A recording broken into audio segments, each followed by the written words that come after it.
Good evening, and welcome to the new, longer format Valley World. Now that we've got a bit more time, we'd like to use some of it to delve deeper and build further into the lives of everyone involved in your favourite disaster zone theme park. We're going to start by taking a couple of minutes each week to let our characters speak for themselves. So, why don't you introduce yourself and tell everyone a little bit about what you do at Valley World? Hello dear listeners, my name is Quentin, and here at Valley World it is my job, nay my duty, to wear a number of metaphorical hats as well as sporting a number of, in real life, cravats. Firstly, I am aide-de-camp to Arwell, our beloved and worried health and safety officer. Well, it wouldn't do to have a health and safety officer whose disposition is blasé. No, neurotic as possible. That's the way to go with the little darlings. Of course, this may mean certain members of staff having to remove veterinary supplies from the first aid kits, or not simply relying on people's sense of self-preservation when presented with quite obvious death traps. This may also mean certain occasional grumblings from staff ordered to comply with rules enforced from above. Above, not necessarily meaning Arwell, but those mysterious forces sending him letters that make his face go white in the morning.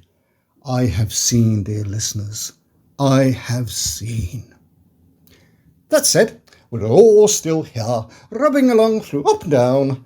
Speaking of up and down, I'm also the de facto inspector of amusements, including, and I am not a little proud to say, our very own log flume.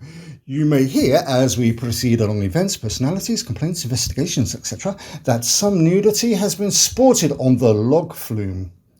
I would simply say nature has not made us all the same, and we should embrace the differences that make up such a rich and varied world. That said, not in front of the visitors, please. Yes, the visitors. The pulsing lifeblood of our attraction. The visitors. And this is why I keep such a keen eye on the coterie here, making sure that buttons shine, caps are doffed, and standards of behaviour, decorum and style are observed and met. And in finishing this brief introduction, I would like to quote the very Reverend Eli Jenkins' remarks in the Visitor's Book.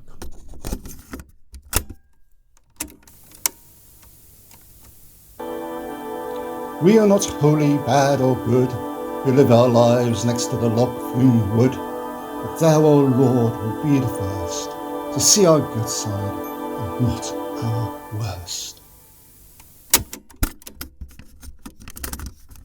And now, please enjoy the show.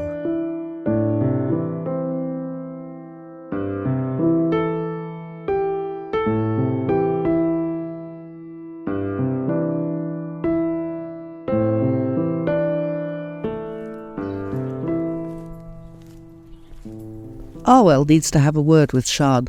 He's just seen her accepting a £5 note and a handful of loose change from a monkey and handing over 2 cups of coffee and a CHOC ice in return. Arwell is pretty sure that monkeys shouldn't be consuming either of those things, but he was too far away to do more than witness the exchange, and now the monkey seems to have disappeared.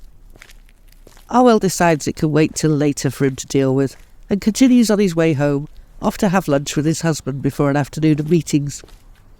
It's wildlife update with Bryn at 2 p.m, Gethin's latest scheme for world domination at 3 p.m, and a health and safety review at 4 p.m.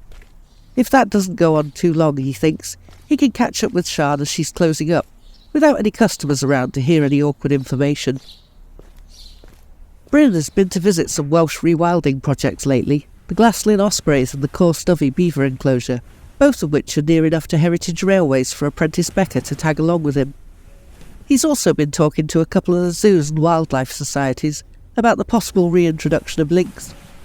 Bryn knows that there might be some funding available, so he has facts, figures, photos, and a lot of PowerPoint slides. Becker is gently trying to suggest he might want to edit them down a little. Gethin, meanwhile, has a selection of flapjack samples and a whiteboard on which he's written the words edible Jenga. Refreshed from his break and his lunch, soup and a bacon roll, there's more of a spring in Arwell's step as he and Carwyn head back to site. They separate, Carwyn heading off to the mine, and Arwell to the office. It's about 1:45 when he lets himself in.